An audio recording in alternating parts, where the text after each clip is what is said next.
Okay guys, I'm back with another video here. While this driving and talking to you guys seems it really works for me.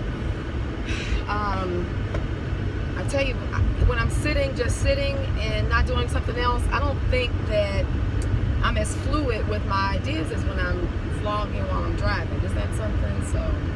So there'll be more of these. Anyway, so today I got just so many ideas around, so much has come to me with this Mandela Effect in terms of us who are awakening or have awakened to this Mandela phenomenon. And so today I want to talk about Dreamtime.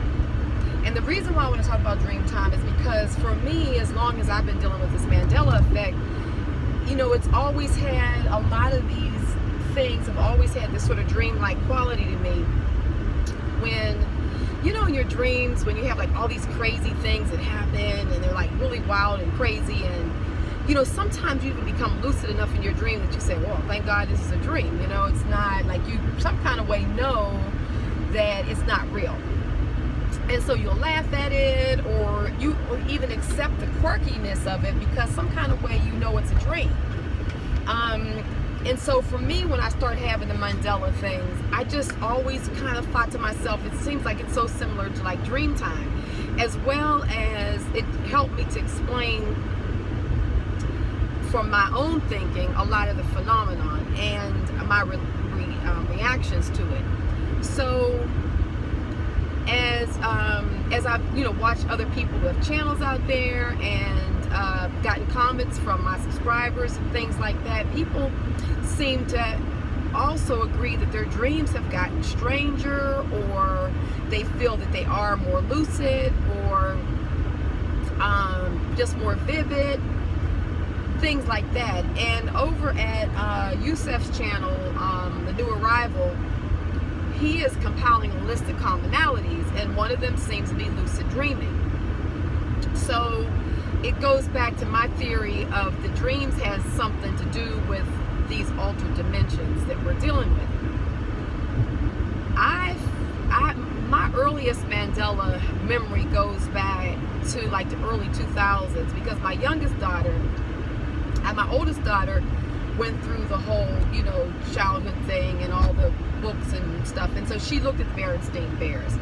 She was an avid reader. We always got, that's the days that you had to get books out the library and things like that, even though she's just in her middle 20s, but hey.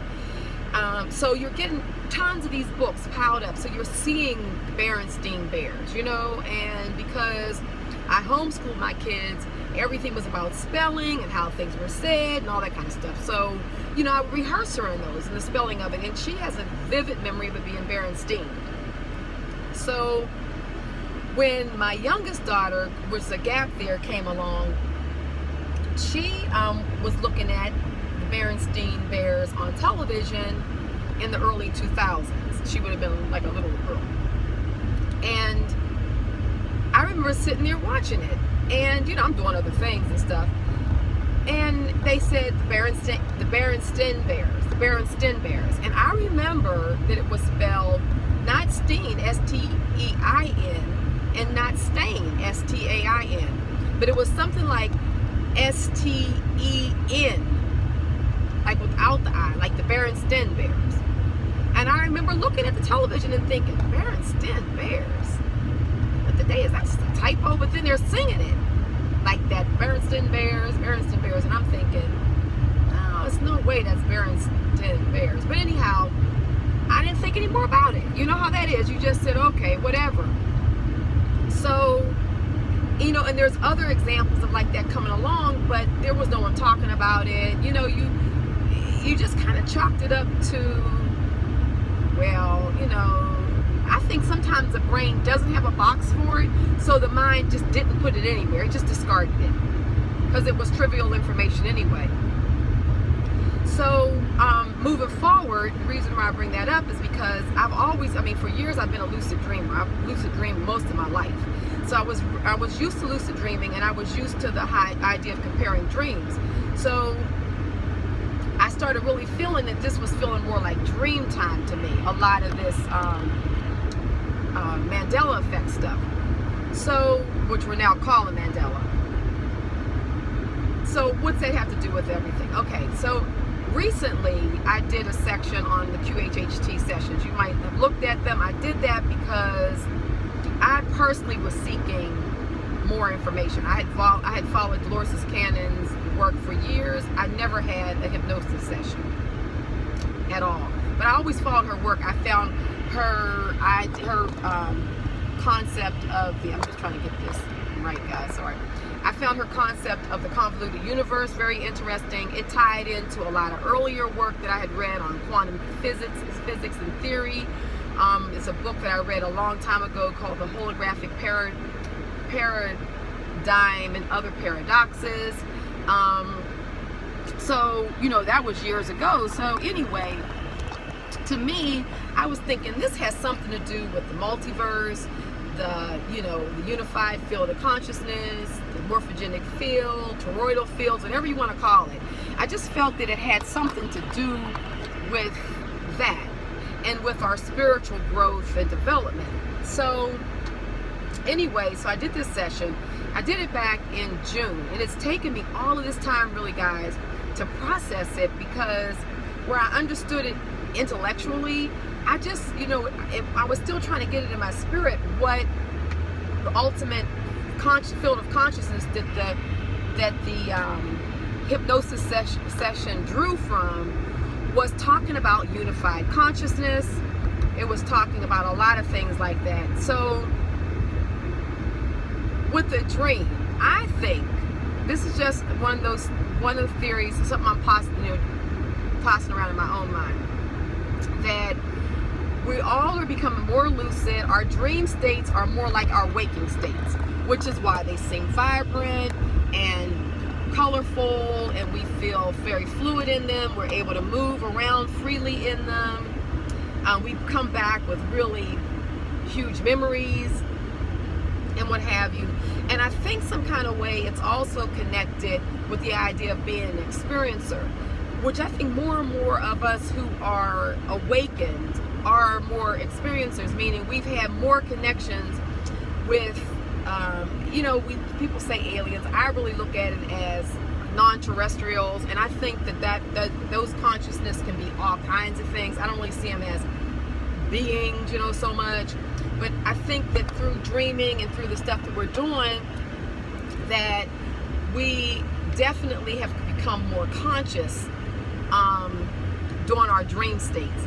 So when we come back to our waking state, what we call the waking state, it seems pale in comparison.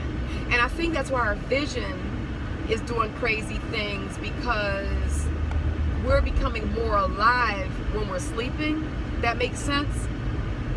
Or more, not more alive, but certainly we're tapping deeper into our field of consciousness, into the multiverse of consciousness, into that unity field is what I'm thinking.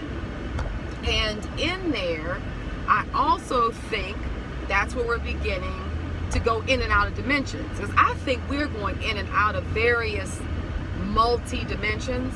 So sometimes we're here where it's, a person just died, somebody died for the third time, because it's all these different dimensions, and everybody's having all these kinds of memories around it, right?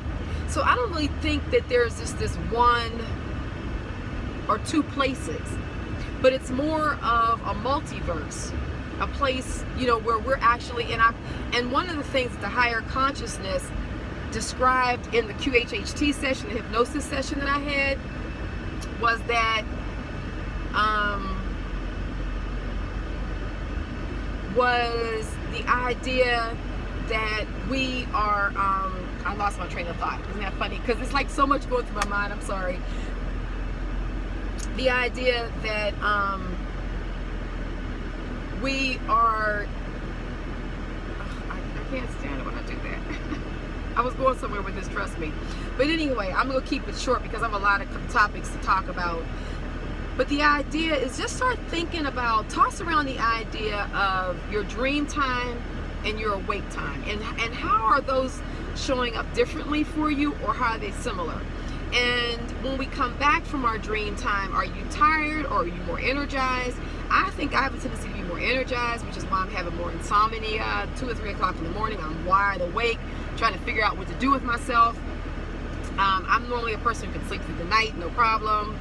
And I think that some of that is also we're just going in, we're learning to go in and out of the very space-time continuums.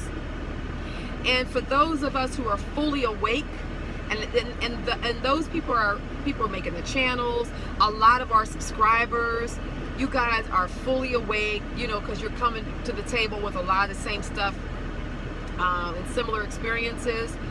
And so I think that some kind of way, it's almost like I was thinking earlier, it's almost like we're like the early pioneers, like the settlers who traveled across America.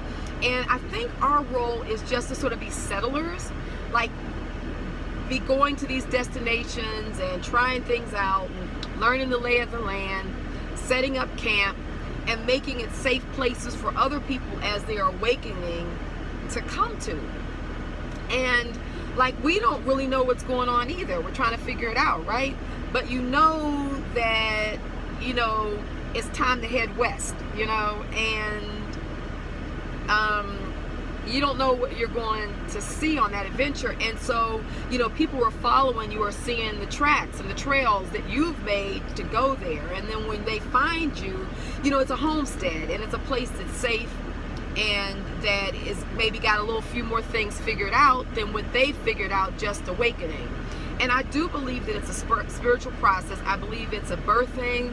And I think that, and it's funny because for the longest time, being a part of sort of like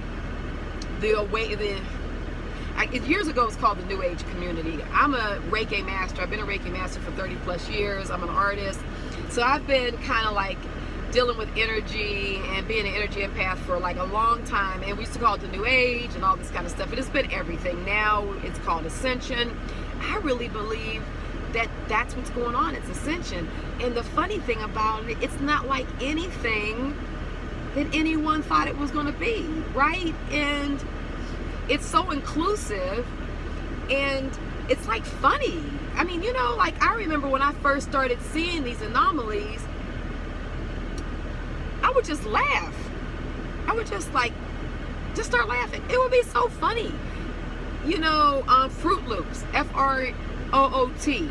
Really? It's F-R-U-I-T, where I come from. You know, that piece of me that came from that reality didn't come from a reality where my memory is F-R-O-O-T.